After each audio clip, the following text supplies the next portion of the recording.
हमारे साथ ग्रामीण विकास मंत्री दीपिका पांडे सिंह मौजूद है। बातचीत करते हैं कि स्टार प्रचारक के रूप में आप वहां पर पहुंची, कैसा रिस्पांस मिला जनता की तरफ से?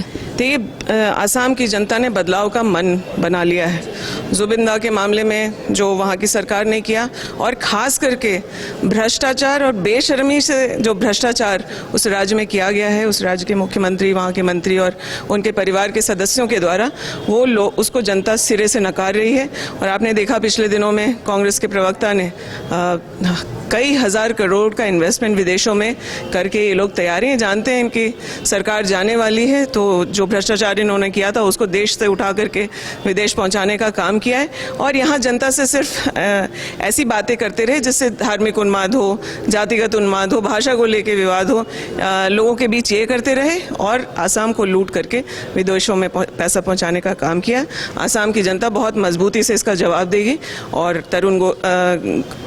गौरव गोगोई जी के नेतृत्व में सरकार बनेगी। अच्छा, टी ड्राइव की समस्या जो है दिन प्रतिदिन बढ़ रही है। वहाँ के टी ड्राइव के मजदूरों का कहना है कि अब तक उन्हें उनका हक और अधिकार नहीं मिला। आप पहुँची, क्या देखी? 10 साल से वहाँ भाजपा की सरकार है। टी ट्राइब्स के बेसिक वेलफेयर के जितने काम थे, कुछ भी जो भी काम हुआ वो कांग्रेस के समय में किया गया। तरुण गोगोई जी जब मुख्यमंत्री थे, उन्होंने उन इलाकों में विशेष वहाँ के बेसिक इंफ्रास्ट्रक्चर, बच्चों के लिए स्कूल खुलवाने का और वेलफेयर की तमाम चीज़ें, वो चाहे श्रम मंत्रालय से, उन चीज़ों को किया गया। और अब यह स्थिति है कि करीब 6000 स्कूल्स सिर्फ उन इलाकों में बंद कर दिया गया सरकारी, ताकि वहाँ के जो बच्चे हैं वो पढ़ भी ना सकें। इसके अलावा उनकी मजदूरी में जो बढ़ोतरी होनी चाहिए थी वो वहाँ नहीं किया गया है। उनके ज़मीन पट्टे को लेकर के जो बातें थी वो भी अधूरा रखा गया है। तो इन मुद्दों के साथ कांग्रेस वहाँ गई है और उन्होंने वापस कांग्रेस पर भरोसा जताने का काम किया, और इस बार वहाँ से भी, उन इलाकों से भी कांग्रेस के कई एमएलएस बन के आएंगे। बीजेपी का आरोप है कि वहाँ पर कांग्रेस की सरकार रही, लंबे समय तक तरुण गोगोई जो है वहाँ के मुख्यमंत्री रहे, लेकिन अब तक टी ट्राइब को उनका हक और अधिकार कांग्रेस नहीं दिला पाई। और ऐसा आप लोग मान रहे हैं क्या कि आप लोग धरातल पर तो लाए लेकिन बीजेपी की सरकार ने इम्प्लीमेंट नहीं किया? चीज़ों को हम लोगों ने बहुत आगे बढ़ाया था, और आप समझ सकते हैं कि समय के अनुरूप लोगों के एस्पिरेशंस और मांग बदलती हैं। कांग्रेस उनके एस्पिरेशंस के हिसाब से काम कर रही थी। उनके बेसिक वेलफेयर की बहुत आवश्यकता थी, क्योंकि वो एक अलग सेटअप में रहते थे। वहाँ की चीज़ों को एक स्तर तक लाने का काम कांग्रेस ने किया था।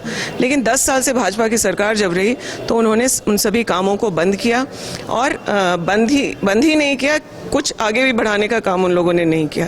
तो 10 साल में वहाँ के लोगों को यह बात समझ में आई है और उन्होंने वापस से कांग्रेस पे भरोसा जताने का काम किया, और हम लोग वहाँ सरकार बनाने चाहते हैं। चुनाव को लेकर स्टार प्रचारक की सूची जारी कर दी गई है जिसमें आप भी शामिल हैं। इन राज्यों में, नॉर्थ ईस्ट के स्टेट्स हों या बंगाल है, इन राज्यों में मैं यूथ कांग्रेस के समय से काम करती रही हूँ। पार्टी ने मुझे फिर वो सम्मान दिया है, मैं उसके लिए धन्यवाद देती हूँ। SIR की प्रक्रिया झारखंड में शुरू होने वाली है। कांग्रेस के BLA कितना तैयार है और क्या उन्हें प्रशिक्षण दिया जाएगा आने वाले समय में? कांग्रेस के BLA 2 की ट्रेनिंग्स चल रही हैं, अभी से नहीं, ये पिछले 2 महीने से चल रहा है। कांग्रेस SIR को लेकर के जो अपने संगठन की तैयारी होनी चाहिए उसको पूर्ण करने का काम किया। हम लोगों के ज़िले में भी ट्रेनिंग चल रहा है, और हम लोग भी अपने क्षेत्र के लोगों को तैयार कर रहे हैं, क्योंकि SIR बुरा नहीं, लेकिन SIR को जिस प्रक्रिया से लागू कर रहे हैं, ये जो प्रोसेस है, वोटरों को काटना, डेमोक्रेसी को कमज़ोर करना, इस प्रक्रिया पर हम लोग की परेशानी है। और हम लोग बहुत विजिलेंट रहेंगे